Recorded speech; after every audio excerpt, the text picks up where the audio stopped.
Dobit e predikimit ekspozues. 2 Korintasve 2:12 deri në 17. Do të lexojmë nga letra e 2 Korintasve 2:12-17 për të caktuar konturet e asaj që më kanë kërkuar të bëj në këtë sesion. Një lloj si herën e kaluar, nuk më kanë ngarkuar përgjegjësinë që të shtjelloj shkrimin, por në fakt që të flas për dobitë e kësaj gjëje. Nuk jam i sigurt se cila më pëlqen më tepër. Gjithsesi, letra e 2 Korintasve 2:12. Dhe kur arrita në Troas për ungjillin e Krishtit dhe mu hap një derë në Zotin, nuk gjeta prehje në frymën tim, sepse nuk gjeta aty Titin, vëllan tim. Prandaj, si u përshëndeta me ta, shkova në Maqedoni. Por faleminderit Perëndis që na bën të ngadhënjejmë gjithnjë në Krishtin dhe shfaq kudo nëpërmjet nesh erën e këndshme të njohurisë së vet. Sepse ne jemi për Perëndin era e mirë e Krishtit, ndër ata që shpëtohen dhe ndër ata që humbasin. Për këta një erë vdekjeje në vdekje, po për ata erë jete në jetë. Dhe kush është i aftë për këto? Sepse nuk shtrembërojmë fjalën e Perëndis, si shumë të tjerë, por si prej sinqeritetit, por si prej Perëndis, përpara Perëndis, flasim në Krishtin. Pak nga ne kanë nevojë për zbulesa të reja. Shumica prej nesh kanë nevojë për kujtesa të kujdesshme se çfarë është themelore për detyrën tonë. Nuk dua të tingëlloj çuditshëm në këtë gjë, por mendoj se ka argumente bindëse për faktin pse predikimi ekspozues, kur bëhet siç duhet, na sjell dobi të cilat nuk na ofrohen nga ndonjë mënyrë tjetër qasjeje ndaj Biblës. Prandaj më lejoni të kaloj përmes disave prej tyre. Predikimi ekspozues përlëvdon Perëndin. Së pari të themi këtë. Predikimi ekspozues i jep lavdi Perëndis, gjë që duhet të jetë synimi përfundimtar i gjithçkaje që bëjmë. Së pari, pra, predikimi ekspozues i jep lavdi Perëndis. Te Psalmi 138:2, psalmisti thot: sepse ti e ke përlëvduar fjalën tënde dhe emrin tënd përmbi çdo gjë tjetër. Në leksionin e tij të parë ndaj studentëve të vet, në faqen 55 të vëllimit të parë, Spurgeoni thot: predikimi i vërtetë është një adhurim i pranueshëm i Perëndis përmes manifestimit të atributeve të tij të hirshme. Prandaj, në çdo kuptim real, kur Bibla predikohet me të vërtetë, atëherë Perëndia përlëvdohet. Në të vërtetë, predikimi i Biblës është në vetvete një akt adhurimi, për faktin se shpall veprat e mëdha të Perëndis. Është e qartë se një lloj predikimi që fillon me tekstin e shkrimit do ta vendos menjëherë fokusin e njerëzve tanë te Perëndia. Pa marrë parasysh se si mund të ndihen ata apo se për çfarë mund të shpresojnë, predikuesi, duke u kthyer te Bibla dhe duke e ngritur atë lart, duke e vendosur mbi tryezë që të gjithë ne të mund të vijmë dhe të ham prej saj, menjëherë i qartëson përparsinë në mendjet e atyre që po dëgjojnë. Në fund të fundit, ne e pohojmë vendin e predikimit jo mbi bazën e interesit ton personal, por sepse kjo i pëlqen Perëndis. Mendoj se mund të argumentojmë me siguri se një bashkësi që e ka pranuar këtë dhe po fillon të mësojë rrjedhojat e saj, në fakt do të jetë shumë e ndryshme nga një bashkësi në të cilën predikimet e gjejnë gjithmonë fillesën e tyre në nevojat që njerëzit ndjejnë se kanë. Thjesht një koment anësor. Kjo puna e duartrokitjeve në kish, nëse më lejohet ta them, është diçka për të ardhur turp. Nëse i dëgjoni duartrokitjet në një konferencë të zakonshme, pika ku kanë prirjen që të ndodhin në monologun e zakonshëm është në çastet e gabuara. Mund të jenë gjëra që ju bëjnë të qeshni, të qani apo diçka e tillë. Por nëse do të ndodhte që bashkësia nga të qenët në qetësi të niste të duartrokiste, ky do të ishte çasti kur ata kanë marrë një zbulim të ri të vërtetave se kush është Perëndia dhe sa i lavdishëm është ai. Madje edhe mënyra se si i mirëpresim njerëzit në detyrën e predikimit, menjëherë zhvesh atë nga ndjesia e lavdisë së Perëndis. Ja ku është predikuesi, ja se çfarë ka bërë, ja se ku ka qenë, ja se ku po shkon, ja se çfarë ka shkruar. Kemi nevojë për falje kur mendojmë se çështja reale është se kush është ai, në vend që të mendojmë se çfarë është dhënë që të thotë. Mikpritja më e mirë që një bashkësi mund t'i ofrojë një predikuesi nuk është gjëmimi i duartrokitjeve të tyre, por tingulli i faqeve të Biblës që shpletohet, ndërsa ata fillojnë dhe thonë, nxirre librin, duam të dëgjojmë prej tij. Predikimi ekspozues kërkon studim. Kjo është e qartë. Së dyti dhe po aq i qartë është fakti që predikimi ekspozues e bën predikuesin që të studiojë fjalën e Perëndis. Predikimi ekspozues e bën predikuesin që të studiojë fjalën e Perëndis. Predikimi ekspozues kërkon që vetë predikuesi të bëhet student i Biblës. Pas studimeve teologjike, nuk është e pazakon që të dëgjosh histori për njerëz që shkojnë në një kishë. Ata kanë gatuar disa predikime dhe mes shumë përleshjesh ja dalin të predikojnë ato. Por pasi ndihen se janë shterur, shkojnë në një bashkësi tjetër për të dhënë atyre gjithë ato predikime për të ardhur keq, të cilat duhet t'i kishin hedhur tej prej kohësh dhe t'ja kishin nisur nga fillimi. Shpesh hasni dikë që realisht është tepër krenar për këtë. E di çfarë? Kam një seri predikimesh për këtë temë. Kam një seri për atë temë dhe një seri për atë tjetrën. I kam predikuar në Atlanta, në Connecticut dhe po mendoj t'i predikoj edhe në disa vende të tjera. Kështu ju krijohet përshtypja që arsyeja pse ata po lëvizin është shpresa që diku gjatë udhës dikush do të përfitojë nga ky predikim. Por sigurisht që bashkësia e tyre e parë nuk pati dobi prej tij. Ndryshe nga kjo, kur një pastor është i përkushtuar ndaj ekspozimit sistematik dhe të vazhdueshëm të shkrimit, pra, kur një pastor është i përkushtuar ndaj ekspozimit sistematik dhe të vazhdueshëm të shkrimit, ai person nuk ka për të shterur kurrë në punën e tij. Ai nuk do të arrijë kurrë në atë pikë ku të thotë, e di çfarë, mendoj se duhet të shkoj diku tjetër, pasi realisht kam bërë gjithë sa mund të bëj. E po, nëse ai nuk ka demonstruar një kapacitet aq të jashtëzakonshëm sa të ketë predikuar çdo varg të Biblës, është e qartë që ai ka pak më shumë për të bërë para se të largohet. Prandaj, është e domosdoshme që ne, si pastor, të mësojmë. Të mësojmë vazhdimisht. Nëse nuk po mësojmë, nuk po rritemi. Dhe nëse kemi ngecur, atëherë mund të jemi të sigurt që bashkësitë tona do të ngecin bashkë me ne. Prandaj është përgjegjësia jonë që vazhdimisht të vinte teksti i shkrimit me një frymë zbulimi. Të mësojmë se si të shohim dhe ta kërkojmë surprizën në pasazh. Të mos hamendësojmë se kuptojmë thjesht sepse kemi kaluar kohë me këtë pasazh më parë. Kur studiojmë shkrimin, ne duhet të sjellim me vete një padije të nevojshme, një ndjesi të sinqertë që thotë, nuk jam me të vërtetë i sigurt se çfarë do të thotë kjo. Kjo vlen sidomos nëse kemi predikuar mbi atë pasazh më parë dhe i lexoni sërish shënimet tuaja. Atëherë dini që nuk ishit edhe aq të sigurt, pasi keni parë disa mospërputhje në logjikën tuaj. Prandaj pasi e lëmë një anë, i kthehemi sërish të ulur në gjunjë dhe duke u lutur sipas fjalëve të himnit.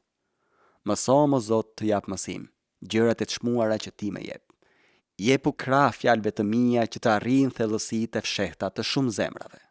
Sigurisht, zemra e parë që fjala e Perëndis duhet të arrijë është zemra e predikuesit. Nëse ne vetë nuk jemi ndikuar nga shkrimi, ndërkohë që përgatitemi ta predikojmë, atëherë njerëzit tanë do të kenë fare pak dobim nga predikimi ekspozues që është krejtësisht formal.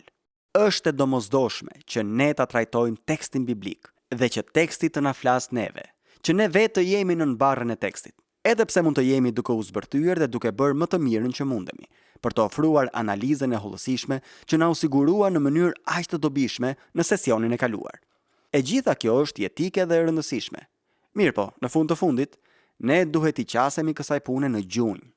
Në librin e tij Mes dy botëve, John Stott i thotë se atij i pëlqen ta sjellë përgatitjen e predikimit të tij në një vend të caktuar. Dhe ky vend është në dhomën e tij të studimit, në një karrige dhe mbi gjunjë. Ai thotë se i merr fizikisht Biblën dhe shënimet e tij dhe i vendos në karrige.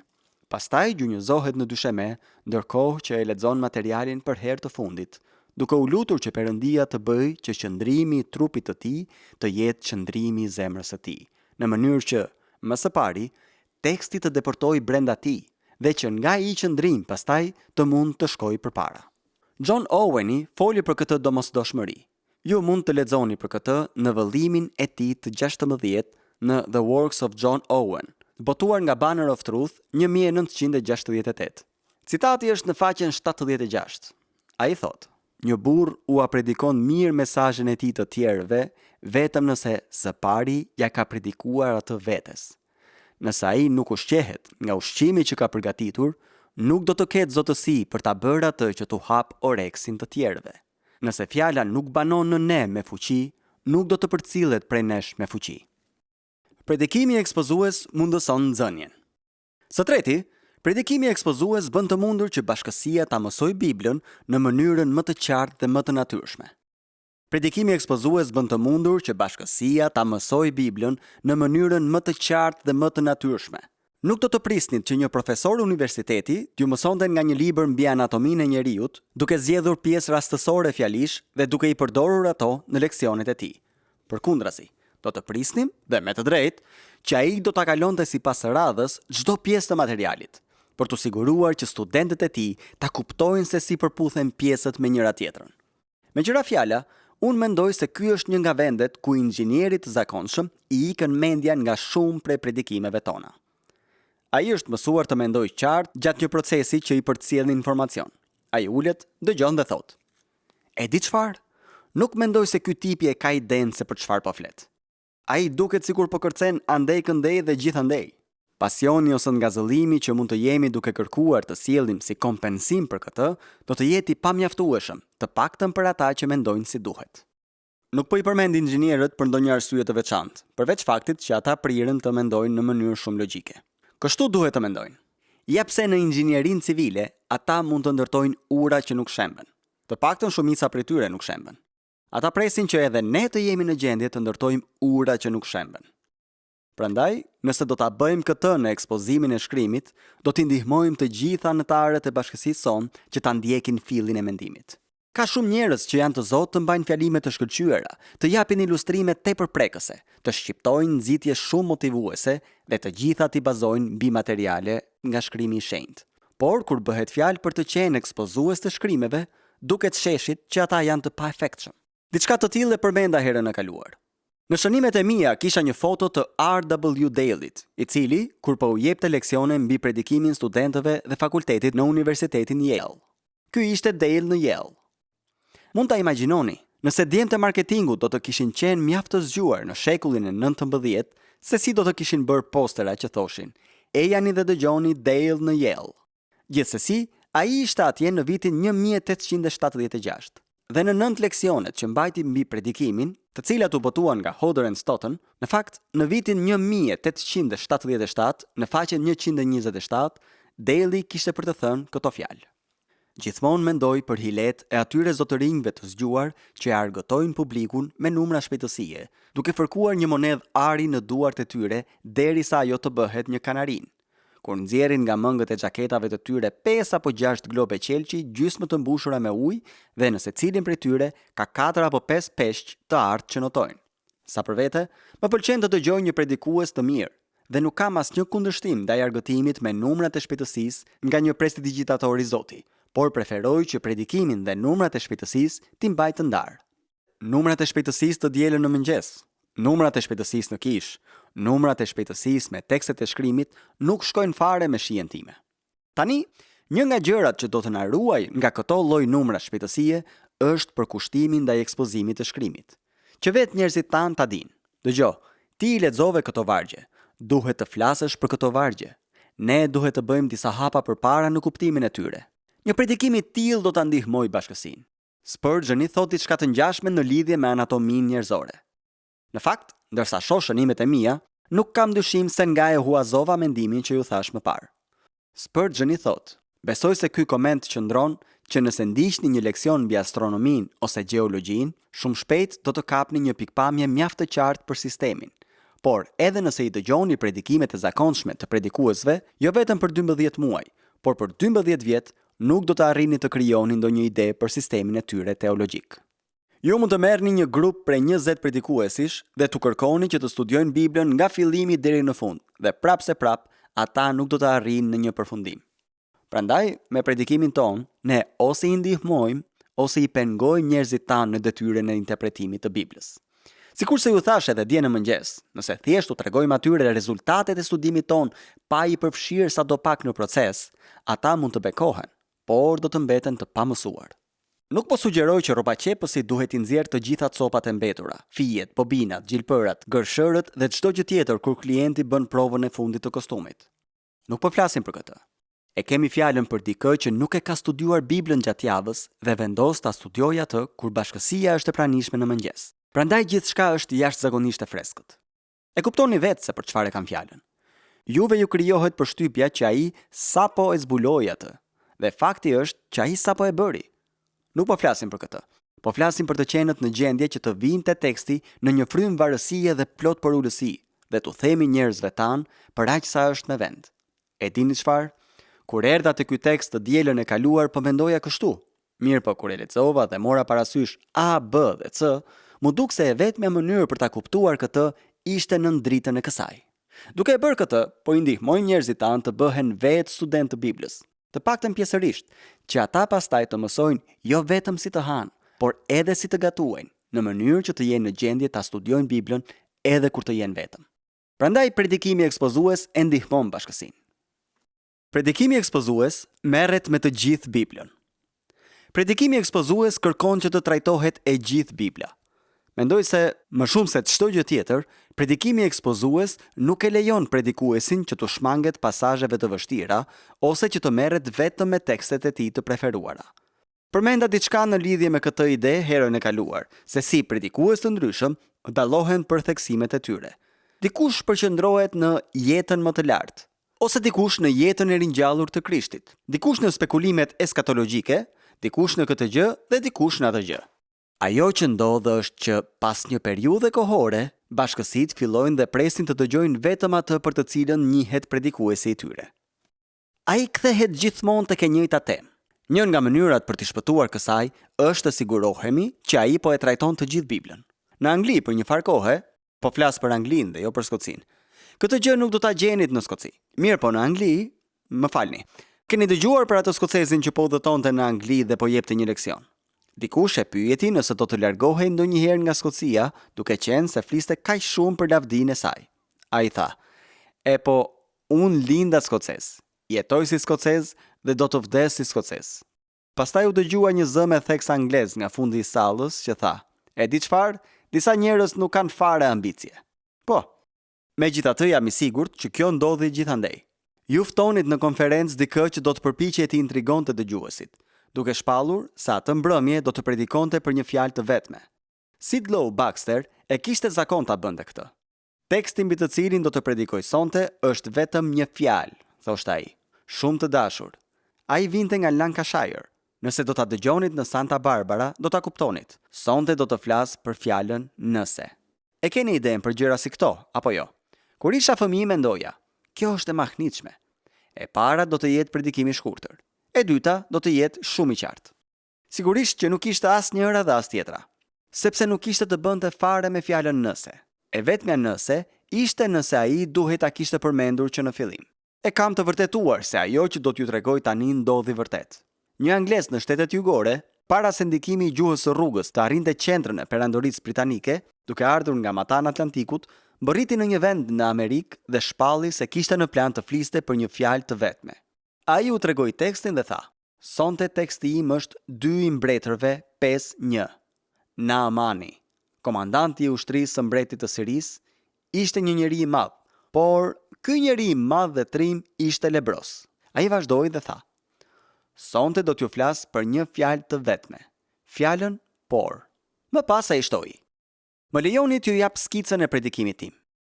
Pika ime e parë është kjo: të gjithë kanë një por të veçantë në jetën e tyre. Së dyti, pori i askujt nuk ngjan me atë të dikujt tjetër. Së treti, nuk mund ta shohim dot porin ton. Të tjerët po." Pastaj ai arriti në një crescendo madhështore në pikën e zbatimit. "Atëherë, a mund t'ju a bëj këtë pyetje sonte? Çfarë do të bëni në lidhje me porin tuaj?" Tani sigurisht ju e kuptoni që kishte një kërkesë të jashtëzakonshme për atë predikim. Apo jo? A mund ta dëgjoj predikimin, por, të lutem? Kur diçka e tillë nis të depërtojë në qasjen e dikujt ndaj mësimit të Biblës dhe kur e shkëput tekstin nga çdo pikë zbatimi, atëherë mund të shkosh ku të duash dhe shpesh kështu ndodh. Po ju sugjeroj që përkushtimi i përpikt për të qenë përfitues, krijues, të gjallë dhe të efektshëm në studimin ton të Biblës dhe në përcjelljen e tij, do të sigurojë që bashkësitë tona të përjetojnë trajtimin e gjithë Biblës. Prandaj, nuk do t'u amohojmë bashkësive tona mundësinë për të përleshur me lloj-lloj gjërash. Për shembull, doktrina e zgjedhjes. Shumë bashkësi nuk e kanë trajtuar kurrë çështjen e dhuntive frymërore. Shumica i kanë qëndruar larg temave të debatueshme si homoseksualiteti, roli i grave ose ardhmja e Izraelit. E vetmja mënyrë për të siguruar që në fund do të na duhet të trajtojmë të gjitha këto gjëra, nëse nuk i trajtojmë pak e nga pak, është që të përkushtohemi ndaj ekspozimit të shkrimit, ndaj një ekspozimi sistematik në modelin e tij, dhe kështu t'i japi mundësi bashkësisë dhe predikuesit që t'i shmangin këto gracka.